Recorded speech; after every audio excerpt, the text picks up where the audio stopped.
And so Mordecai is not allowed entrance into the palace because he's grieving and wailing and mourning. And in every province, verse 3, wherever the king's command and his decree reached, there was great mourning among the Jews with fasting and weeping and lamenting, and many of them lay in sackcloth and ashes. Now, let me say one thing briefly, pastorally, and practically. In the West, particularly men, we don't grieve well, right? We don't. In the Bible, it's a more Eastern than a Western culture, particularly in the Old Testament. When something bad happens, they let you know. Right? They change their clothes, they put ashes on their head, they go out in public, they scream and cry and wail. The Psalms, the majority of which are psalms of lament, are words of song and prayer for God's people to express their grief and their sadness and their hardship. We don't do that, right? I mean, here's how we do it in the West. How are you? Fine. How are you? Fine. We're both fine. Great. Have a nice life. And then we each go a separate direction. Meanwhile, he's getting divorced and she's got cancer and they're fine. They're not fine. Well, I don't want to lose it. Why? Where in the Bible does it say, thou shalt not lose it? There's lots of people in the Bible who lose it. Well, I don't want to get all emotional. Why not? It doesn't say thou shalt not get emotional. Well, I don't want to burden other people. Well, what you're not allowing them to do is know you or love you. Here's a couple of reasons why learning to mourn and be honest is good. Letting people know it's a hard season, I'm not doing well. Family, friends, community group, whatever the case may be. Number one, it's just telling the truth. I mean, the Bible says, thou shalt not lie. If all you ever say is, I'm great, or if you always turn the question to, well, how are you? You're lying. You're not telling the truth. Number two, God himself weeps. We see this as early as Genesis 6, that God was grieved in his heart that he made man. We see Jesus weeping over Jerusalem. God weeps. God expresses his sadness. When Jesus' friend dies, Lazarus, the shortest verse in the whole Bible is that Jesus, what? He wept.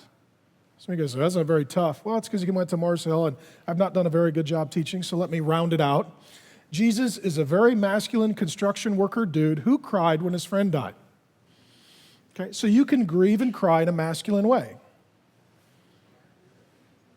Like when Grace miscarried and we lost a child, I grieved and I wept.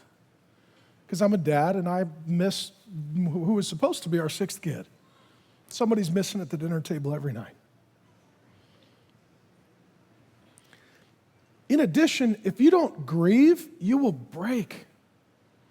When hard circumstances come, it's cancer, you lost your job, I want a divorce, our kids have betrayed the faith. What? Your friend undermined you. There's a lot of stress and pressure that comes with that, and if you don't have a release valve, you'll explode. We call it stress. It's why people in the West are very depressed, because they internalize all of their hardship. And then we go to a counselor and we get a prescription and we medicate. And I'm saying it's always a sin, but I'm saying lamenting is sometimes a much better route to take. And if you don't have a release valve, you'll break. So much pressure, lamenting, grieving, crying, singing out to God, doing so with others. It helps to relieve the pressure. And thirdly, it invites other people to know you and love you. To know you and love you.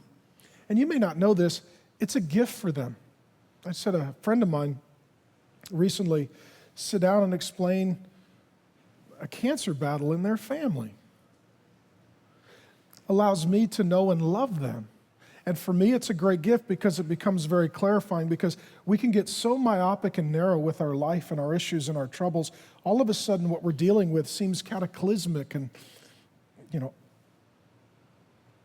someone tells us what's really going on in their life, and all of a sudden, reality gets adjusted, and what we're dealing with is not apocalyptic. It's it's a minor trouble.